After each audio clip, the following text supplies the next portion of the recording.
Bonjour à tous, nouvelle vidéo. Donc ça va être à propos de Dark World post-info. Donc je vais commencer rapidement par vous présenter un combo que j'ai trouvé, dire ce que ça vaut un peu pour le deck, quels sont les intérêts de potentiellement ce combo et de cette petite engine que j'ai mixée, s'il y a d'autres avancements à faire et bref, on va voir ça. Donc on va prendre une main, tout ce qu'il y a de plus normal, voilà. On va start avec Allure. Donc là, mon deck, je l'ai cheveux, là, on s'en fiche des draws concrètement, ça va pas changer grand chose.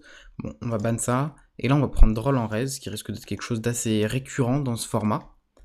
Et donc, on va déclarer les dangers. Donc on va imaginer que là, on déclare un Bigfoot, on va aller discard, je sais pas, Rengalant. Spé Bigfoot, donc on pioche pas parce qu'on est sous Droll. On va par exemple Norm Snow, la remonter en main. On peut invoquer, hop, le Rengalant. Puis ensuite, on peut faire Zombie Vampire, qui est une step qui aide énormément sous Droll. Hop, on déclare Zombie Vampire, on met le 4, 1, 2, 3 et 4. Donc là, malheureusement, on n'a pas eu accès à notre fusion, ni à Sylva pour faire notre loop, on va dire full combo. Donc j'ai fait une vidéo qui montre cette loop un peu sous Droll. Donc voilà, on va juste remonter. Et puis, on va déclarer notre effet Chupacabra. Voilà, on va imaginer qu'il va défausser, je sais pas, Dark Corridor, bon, on s'en fiche, ça n'a pas grande importance. Et donc là, on se retrouve avec un setup qui est assez important, qui est qu'on a 3 bodies. Donc Zombie Vampire est très cool parce qu'il nous remonte une carte en plus en main. Donc voilà. On a 3 bodies, et qu'est-ce qu'on en fait de ces bodies? Bah en fait, on va faire un combo qui est un peu prévisible, mais quand même assez sympathique avec le deck. On va faire du coup Closet Sky, qui est juste là pour son type et son attribut. Hein. Puis on va faire la lien 1. Effet, on va spam Infinite Smith du deck. Le problème du Zombie Vampire dans ces steps là, c'est si jamais on draw le Infinite Smith, enfin si jamais on le meule, même si théoriquement on peut le respect, et du coup il transforme même ça en 2 bodies, ce qui est assez cool, mais le problème c'est si jamais on draw et qu'on se retrouve à le discard. Voilà. Donc ensuite on va aller pour la lien 2, effet. On va reshuffle nos 2 liens pour aller sur la fusion. Nous allons faire l'effet de la fusion pour respect notre Infinite Smith. Puis ensuite, on va aller pour une lien 2 ici. C'est pas la bonne. Hop, on va prendre notre Smith à la place. On reptie les choses tant qu'on peut opti. Tac. On va faire Moocracker. Effet, on défausse 1. Donc là, imaginons qu'on n'a pas réussi à faire du plus 1 avec par exemple Rengalant ou alors Zombie Vampire. Bah, on aurait juste 0 carte en main, mais c'est pas grave. On va respect Sequentia. Comme c'est un démon, c'est assez sympathique. Bam. Lien 3 pour Unicorn, qui est vraiment un must-have dans le deck. Hein. Plus je m'en compte, enfin plus je joue le deck, plus je me rends compte que la carte est vraiment exceptionnelle pour faire des loops, ne pas juste pour monter les boards. Le fait qu'elle soit une lien 3, tout ça, c'est cool. Donc là, on va faire effet, on burn de 1200. Puis ensuite, on réinvoque le Infinite Smith. Et on va ici, tout simplement, aller pour un Nightmare Griffon. Donc c'est une loop très cool, qui demande que 3 bodies, peu importe ce que c'est. Ça, c'est un point super important pour le deck.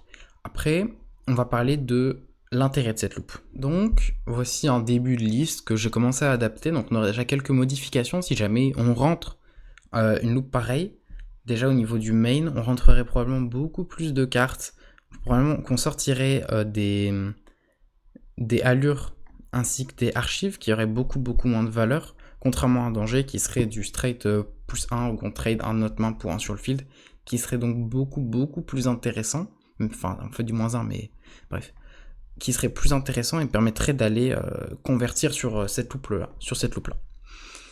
Alors, on va parler des problèmes de cette loupe parce que malheureusement, elle a, je pense, plus de problèmes que d'avantages. Premier problème, la place dans l'extra qu'elle prend. Hein, je vais vous mettre le package de côté. Il est assez gigantesque. C'est terrifiant la place que ça prend, sachant que là, je l'ai réduit parce que normalement, on pourrait en faire une autre version où on joue une X6 ainsi qu'une lien 2 spécifique.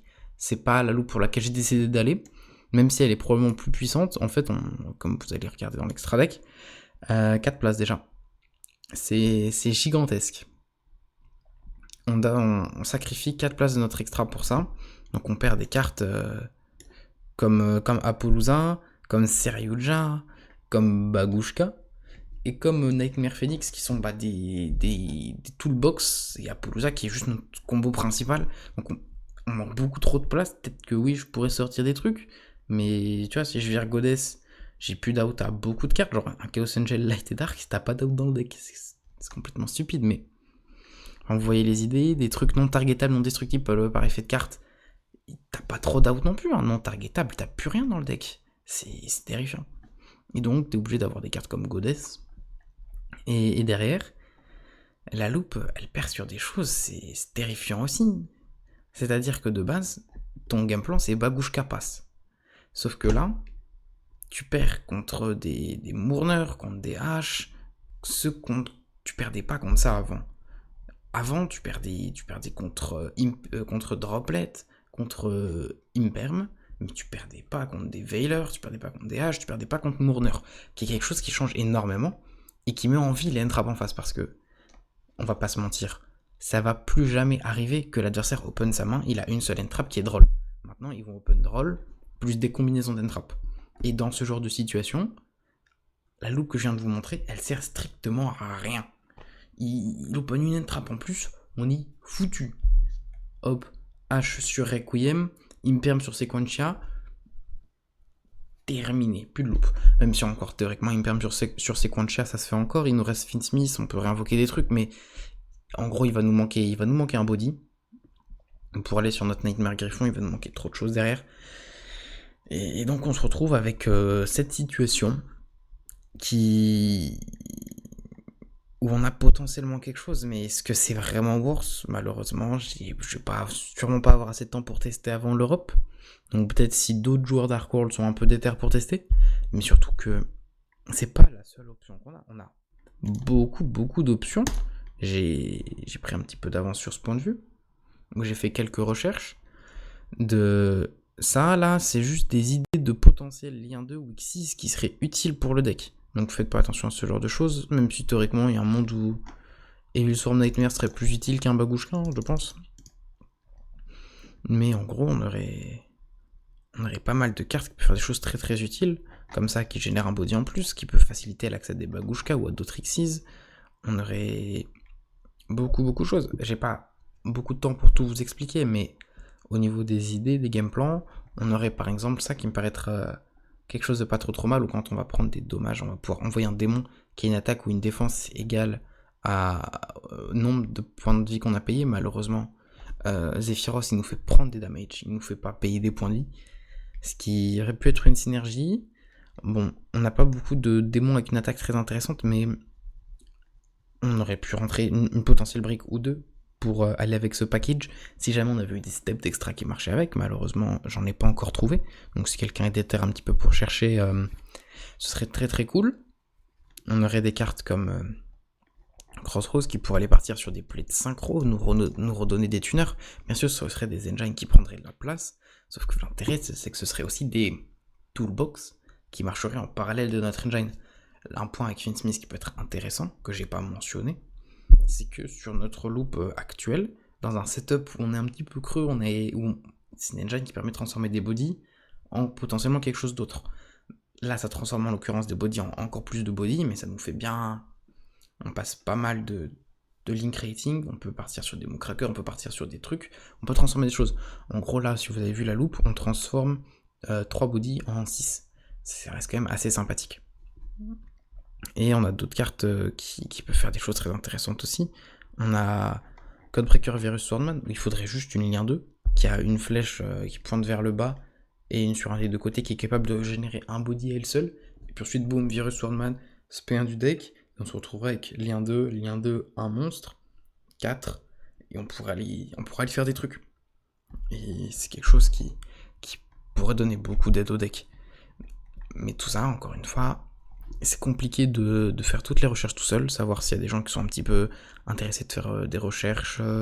Regardez peut-être un peu avec moi. Ou alors simplement, on peut avoir des Xyz pendules qui donneraient l'accès à des liens qui nous donnent des accès à des pendules. Ou alors peut-être si on a un accès au DDD, on pourrait avoir accès à ça. Enfin bref.